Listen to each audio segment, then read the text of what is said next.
कांग्रेस कार्यसमिति सदस्य राजीव शुक्ला ने पीसीसी में मीडिया से बातचीत के दौरान केंद्र सरकार पर निशाना साधते हुए कहा, केंद्र सरकार मोनेटाइजेशन स्कीम के नाम पर देश बेच रही है। बीजेपी सरकार को रोका नहीं गया तो कल को ये जयपुर का हवा महल बेच देंगे, आमेर का किला बेच देंगे, ये देश की धरोहरों को बेच देंगे। केंद्र सरकार ने पिछली बार लाल किला को कोलकाता की एक कंपनी को देने की तैयारी कर ली थी।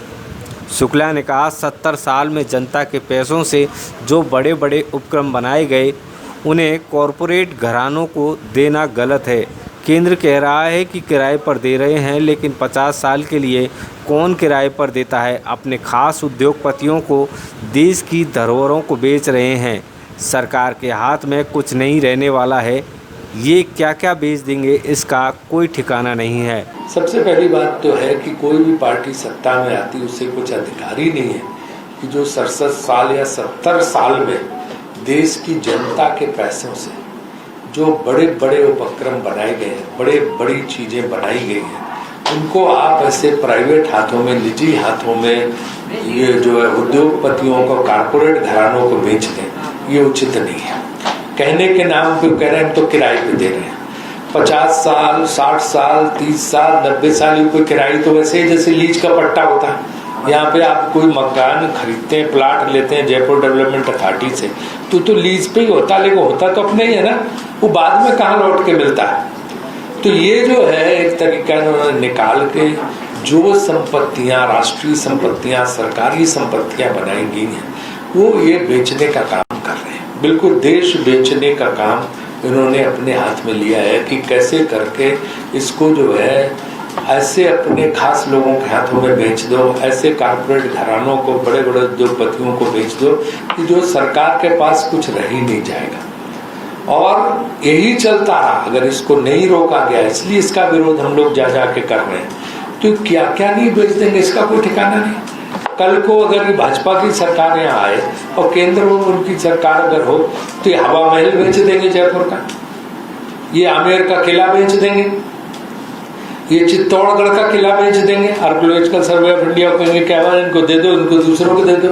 तो ये अगर रहे इनकी चली भाजपा वालों की, तो ना हवा महल बचेगा, ना आमेर का किला बचेगा, ना चित्तौड़गढ़ का किला बचेगा। राजीव शुक्ला ने कहा, जब आप airport, railway line, mobile tower ही नहीं चला सकते तो आप सरकार में क्यों हैं। ऐसे लोगों को सरकार छोड़कर चले जाना चाहिए। एक बार अगर इन्होंने शुरू किया तो रुकने वाला नहीं है। और फिर अगर आप रेलवे नहीं चला सकते तो आप सरकार में क्यों बैठे। अगर आप गैस पाइपलाइन का काम नहीं कर सकते, सरकार में क्यों बैठे। अगर आप बंदरगाह नहीं चला सकते तो सरकार में क्यों बैठे। अगर टेलीकॉम सर्विस, वाईफाई ये सब आप नहीं दे सकते तो सरकार में क्यों बैठे। अगर जब सब ये अगर सड़कें नहीं बना के जनता को चीज दे सकती तो आप यहाँ सरकार में क्यों बैठे। आप राष्ट्रीय राजमार्ग बोल दे, वो क्या टोल टैक्स लगाएंगे आपको पता है। वो आपका देखो, अब तो अपना मुनाफा देखेंगे वहां पे। तो हर जगह जनता को पैसा देना पड़ेगा, जनता का पैसा, उससे ही सब बने। फिर आप इस पैसे को 6 लाख करोड़ एक बार आपने ले लिया, इसके बाद क्या करो। वो पैसा कहाँ खर्च होगा। तो आप सेंट्रल विस्ता बनाओगे, प्राइम मिनिस्टर घर बनाओगे, प्रधानमंत्री का जहाज खरीद के आएंगे, इन सब में पैसा गड़प हो जाएगा। शुक्ला के आरोपों पर बीजेपी के उपनेता प्रतिपक्ष राजेंद्र राठौड़ ने कहा है कि यूपीए सरकार के कार्यकाल में ही दिल्ली और मुंबई हवाई अड्डों का निजीकरण हुआ था। साथ ही 2G, कोलगेट और आदर्श जैसे घोटालों के कारण तत्कालीन यूपीए सरकार एक अलग तरह के मुद्रीकरण पर फोकस कर रही थी। अब राजीव शुक्ला किस मुंह से विरोध कर रहे हैं। शुक्ला के बयान पर बीजेपी प्रदेश अध्यक्ष सतीश पूनिया ने कहा कि जिस कांग्रेस ने अपने शासनकाल में देश के हित व साख बेच दी थी और आज भी कांग्रेस की सोच वैसी ही है।